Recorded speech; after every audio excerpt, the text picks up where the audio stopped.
The dust of the high desert clung to everything at Groom Lake Advanced Flight Test Center, a fine red powder that settled on the impossibly black skins of next-generation aircraft and the crisp uniforms of the men and women who flew them. It was a place of extremes, blistering heat and freezing nights, absolute silence, and the earth-shattering roar of engines breaking the sound barrier.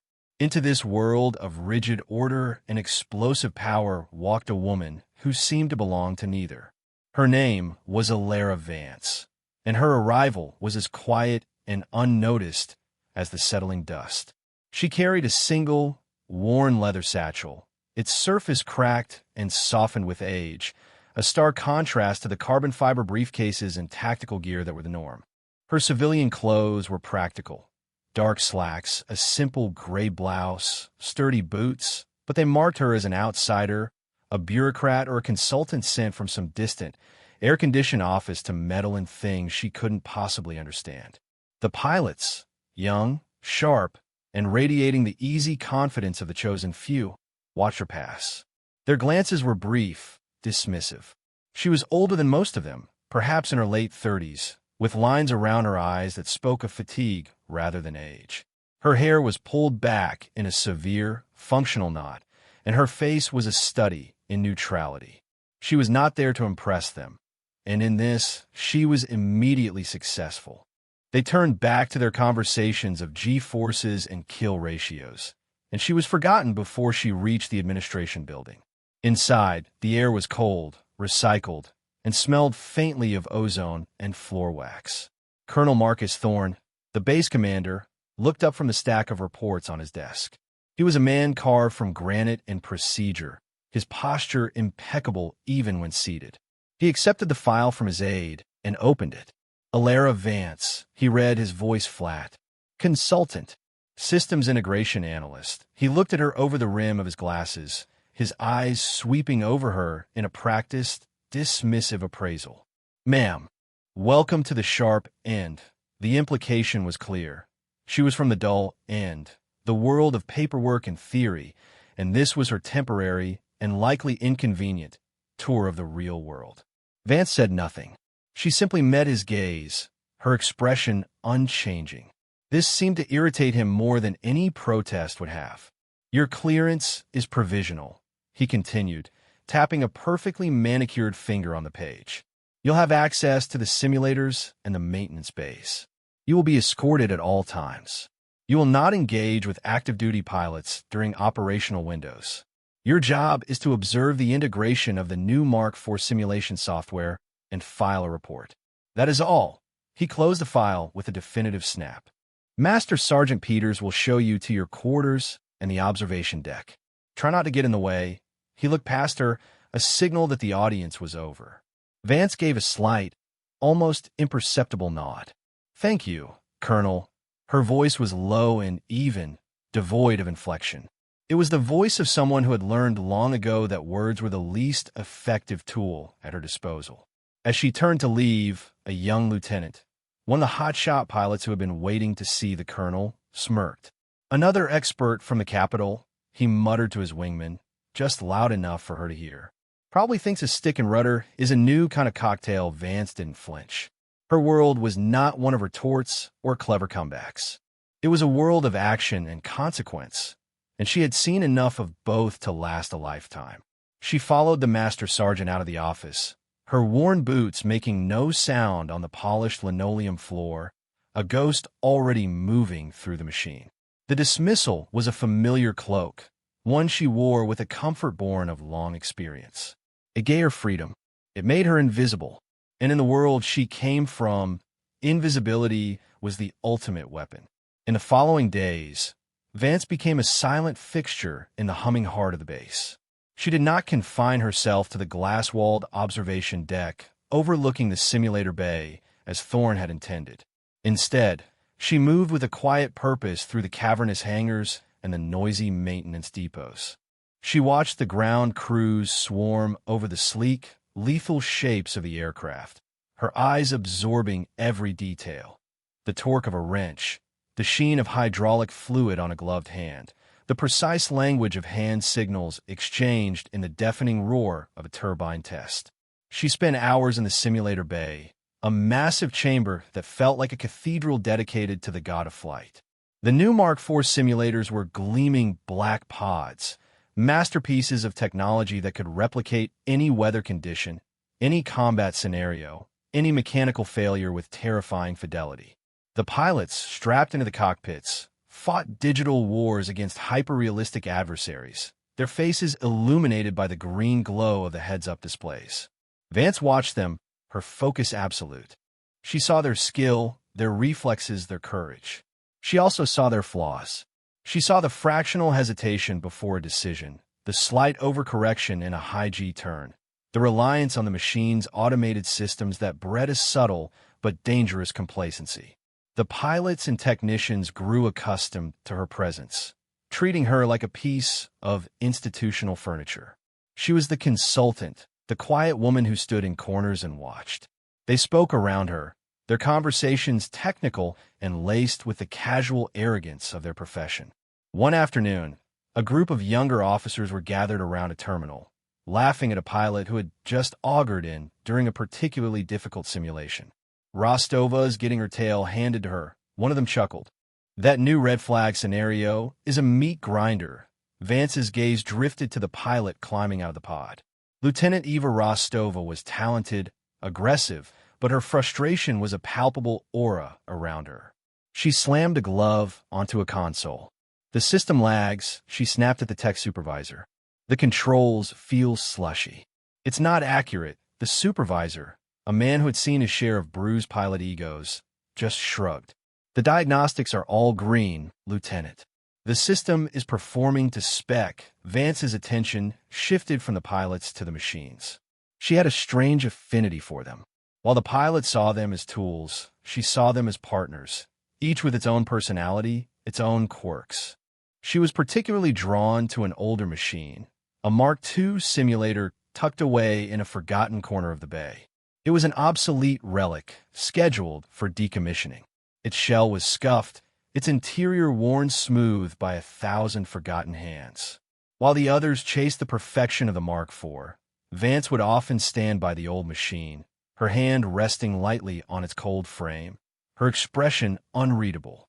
One evening, while observing a maintenance crew recalibrating a Mark IV's flight control interface, she noticed something.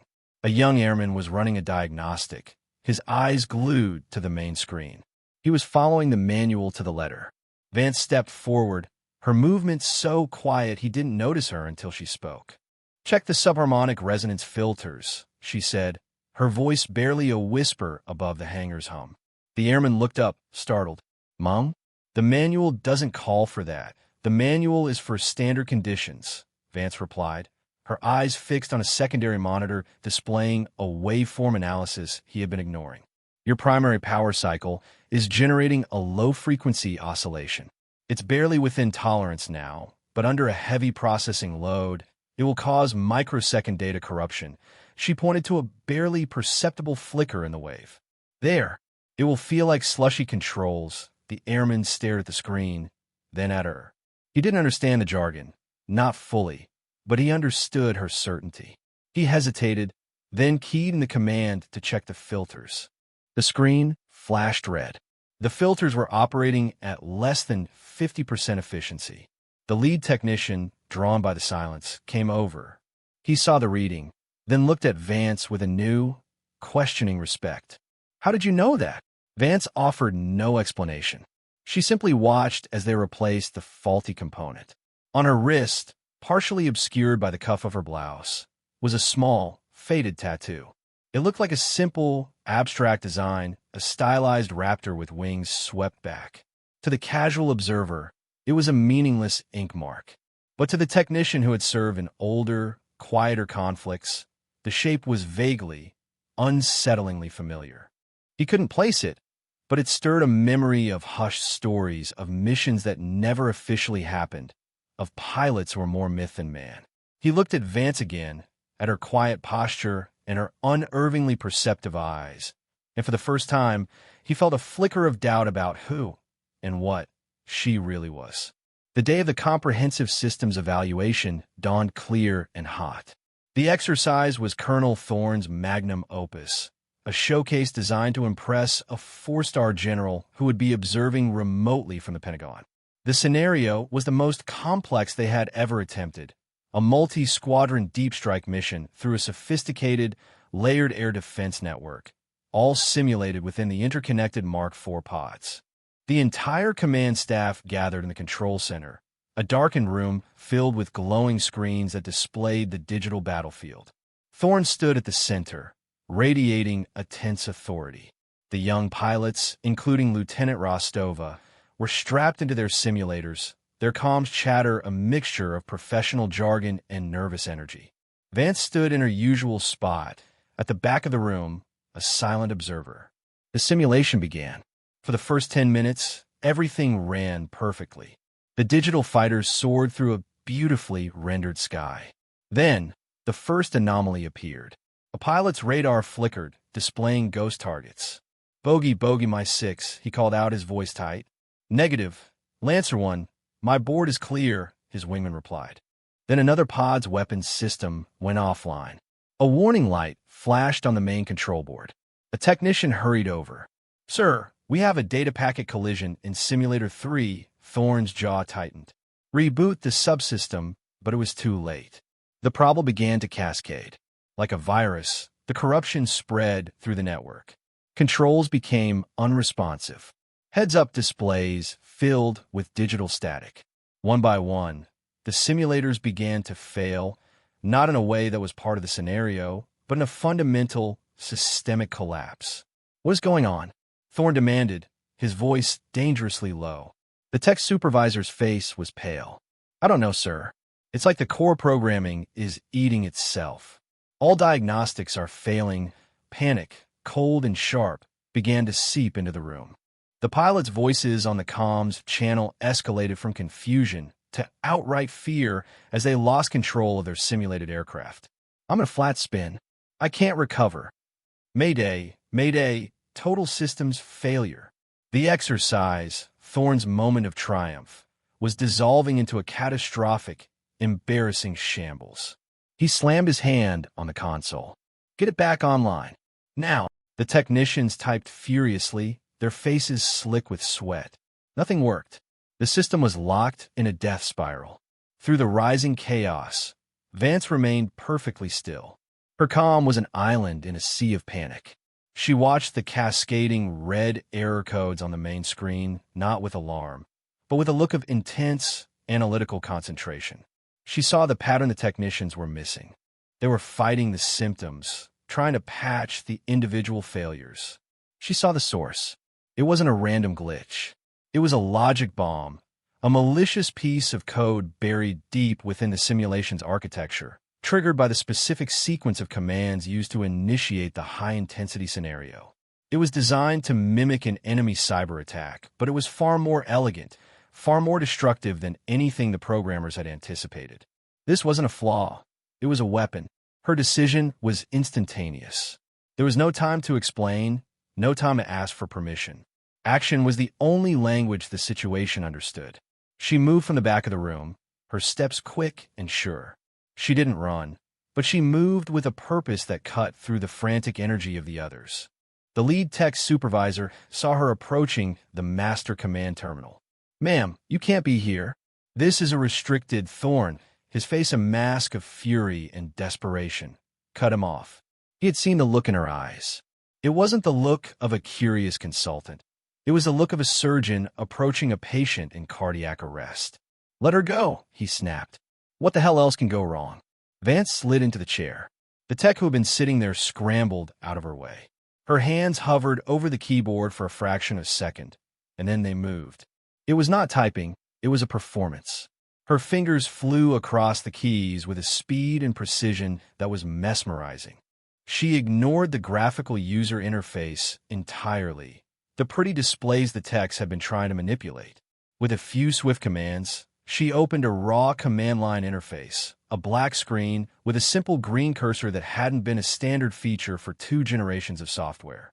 She was bypassing the entire operating system, talking directly to the machine's core logic. The technician stared, dumbfounded. They didn't even know that access level existed. She wasn't running diagnostics. She was performing open-heart surgery on the code itself. Lines of programming scrolled past on the screen at an impossible rate. She wasn't just identifying the malicious code.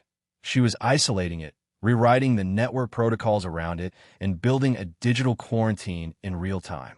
There was no fanfare, no triumphant cry, just the quiet, relentless clicking of the keys, a sound that cut through the noise of the room like a steady heartbeat. One by one, the red warning lights on the main board flickered and turned to a steady, reassuring green. The digital static on the pilot's displays cleared. The comms channel, which had been filled with panicked shouts, fell silent, then erupted with voices of disbelief. "I've got control back, my board is clean. All systems green, what just happened?"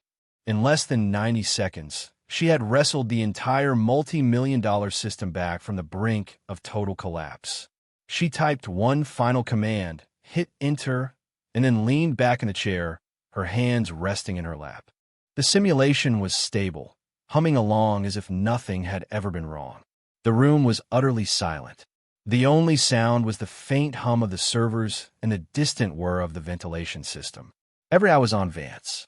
The technicians stared at their monitors, which now showed a perfectly functioning network, and then at the unassuming woman in the command chair. They couldn't comprehend what she had done. It was like watching a mechanic fix a fighter jet with a paperclip and a piece of string. Colonel Thorne walked slowly towards her, his anger replaced by a profound, shell-shocked confusion. He looked at the command screen, at the lines of elegant, lethal code she had written, and then at her. "Who?" he began, his voice barely a whisper. "Are you?" Vance met his gaze, and for the first time, there was a flicker of something in her eyes, a weariness, a hint of the immense weight she carried. She gave a small shake of her head, a silent dismissal of the question. Her work was done. The explanation was irrelevant. Lieutenant Rostova's voice came over the internal comms, clear and steady now. She had been the one in the most danger, her simulator in a terminal spin. "Control, what was the fix?" "My systems feel better than before." Crisper Vance, without looking up, spoke into the console microphone, her voice calm and direct. "The hostile code created a resonance cascade in the data bus. I rerouted the primary I/O through a redundant channel and scrubbed the corrupted memory blocks. You're flying on a clean system now." Her explanation was technically accurate, but told them nothing of the sheer brilliance of the act. It was like saying the Mona Lisa was just paint on canvas. A grizzled master sergeant, an old-timer who ran the motor pool and had seen everything twice, stood near the door. He had been watching the whole time.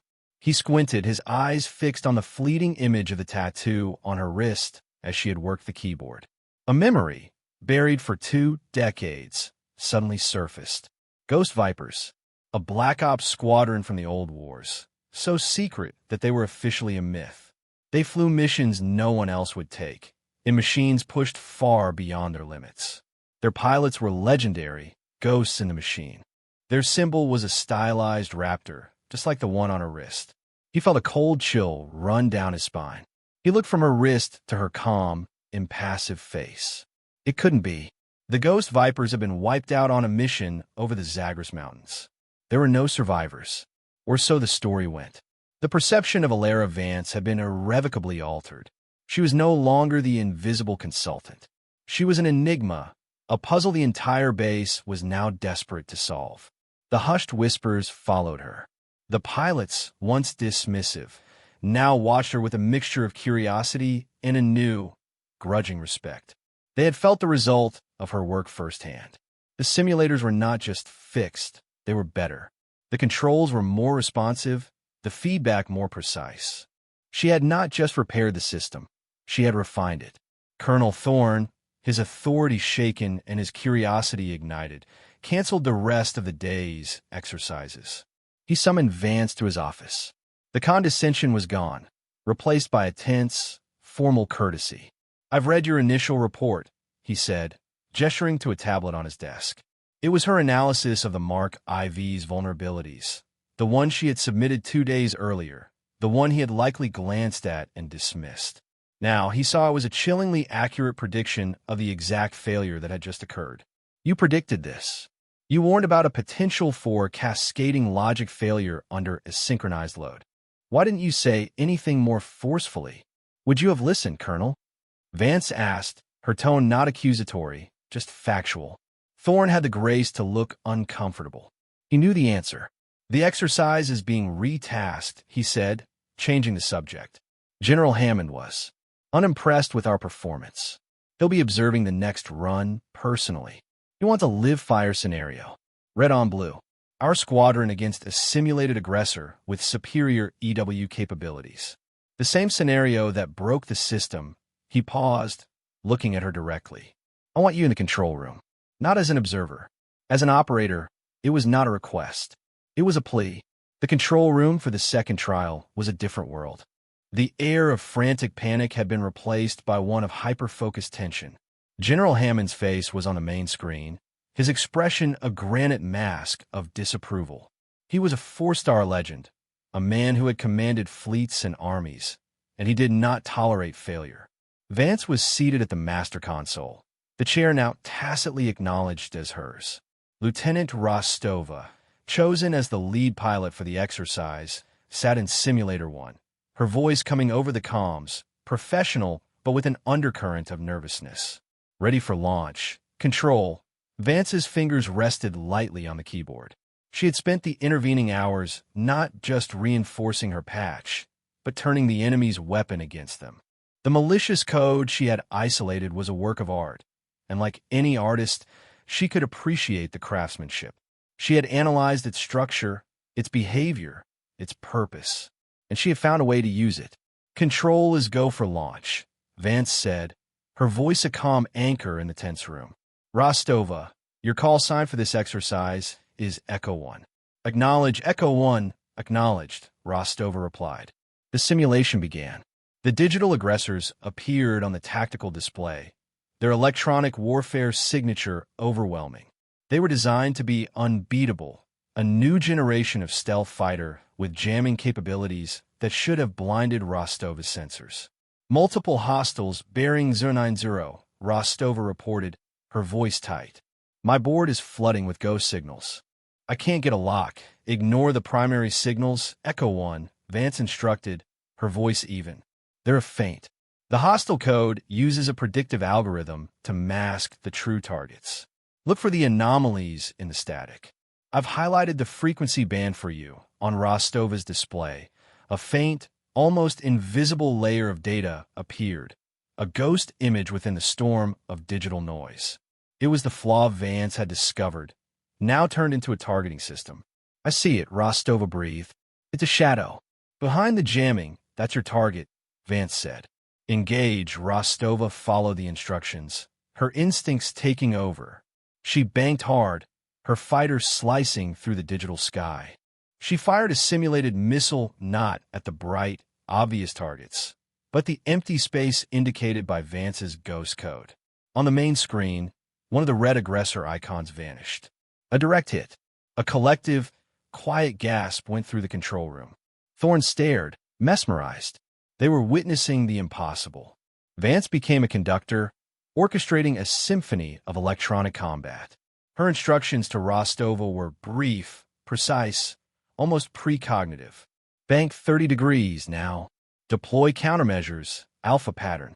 They're trying to bracket you with a data burst, break right, full afterburner. The lead hostile is dropping a logic trap. Don't engage. Their sensor sweep is on a 7-second cycle. Fire on my mark. 3, 2, 1. Mark Rostova, flying with a skill and confidence she didn't know she possessed, became an extension of Vance's will. She moved, she fired, she evaded, her actions perfectly synchronized with the quiet commands from the control room. One by one, the superior enemy fighters were picked off, defeated by a pilot guided by a ghost in the machine. The final aggressor was eliminated. The simulation ended.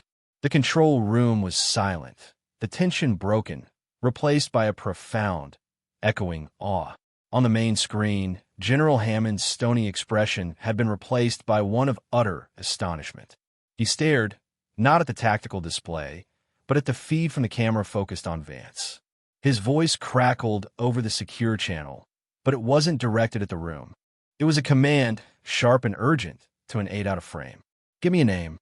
"That woman at the console." Now a moment passed. Then Hammond's voice returned, but it was completely different.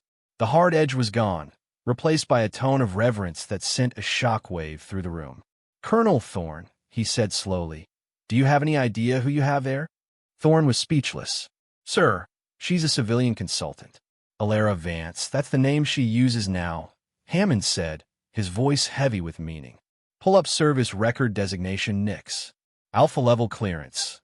An aide in the control room fumbled with a keyboard, his hands shaking slightly.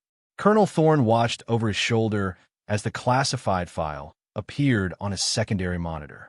The screen was a sea of black redactions, entire paragraphs and pages obscured from view. But what was visible was enough to steal the breath from every person in the room. "Vance Alara. Call sign Nix. Unit. Redacted Special Operations Wing, Ghost Vipers. Status. Presumed Kia, Zagros Mountains redacted." The file listed a string of commendations so prestigious they bordered on mythical. The Distinguished Service Cross, the Silver Star with multiple oak leaf clusters, and other medals whose very existence was classified. The Ghost Vipers. Nix. The names were legends, campfire stories told by old veterans, cautionary tales of a pilot who could fly anything, break any system, and disappear without a trace. The sole survivor of a mission that had officially never happened, a mission that had changed the course of a secret war. They weren't looking at a consultant. They were looking at a ghost, returned from the dead. The woman they had dismissed, ignored, and mocked was not just a pilot. She was the pilot, the standard by which all others were judged and found wanting. The revelation hung in the air, thick and heavy. The quiet woman in the gray blouse was a titan, a living monument to a level of skill and sacrifice they could barely comprehend. In the simulator, Rostova had heard the general's words. She unstrapped herself and climbed out of the pod, her movements slow, deliberate. The swagger was gone, replaced by a deep, humbling clarity. She walked across the floor, past the silent technicians and officers, and stopped before the command console. She stood before Vance, her face a mixture of awe and shame for her earlier dismissiveness. The other pilots emerged from their simulators and followed her, forming a silent semicircle. The doors to the control room slid open. General Hammond strode in, his 4-star rank radiating an immense, palpable authority. The entire room snapped to attention, a rustle of starched uniforms and clicking heels. But the general had eyes for only one person. He walked directly to Alara Vance, his steps measured and certain. The room held its breath. He stopped in front of her chair, his expression one of profound respect. He did not speak. Words were inadequate. Instead, he drew himself up to his full height, brought his hand to his brow, and rendered a slow, perfect salute. It was a gesture of the highest honor, a 4-star general acknowledging a master of his craft. A fallen hero returned. Colonel Thorne, standing a pace behind him, immediately followed suit, his salute crisp and unwavering. One by one, every uniformed person in the room, from Lieutenant Rostova to the youngest airman, raised a hand in salute. It was a silent, powerful chorus of recognition, an apology, and an offering of the deepest respect they could give. Vance slowly rose from her chair. She looked at General Hammond, and for a fleeting moment, the mask of neutrality fell away.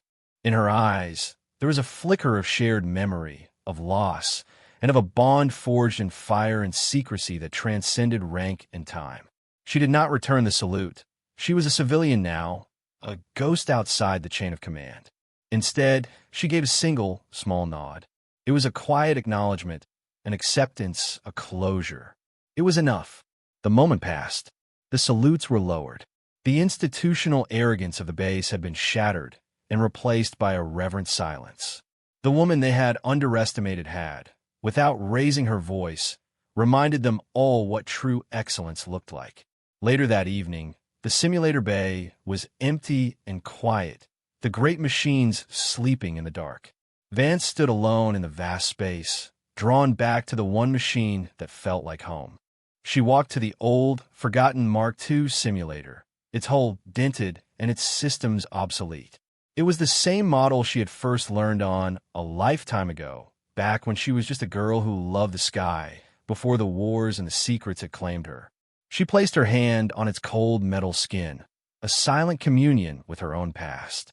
The dim light from a distant emergency lamp caught the tattoo on her wrist. The stylized raptor, the insignia of the Ghost Vipers.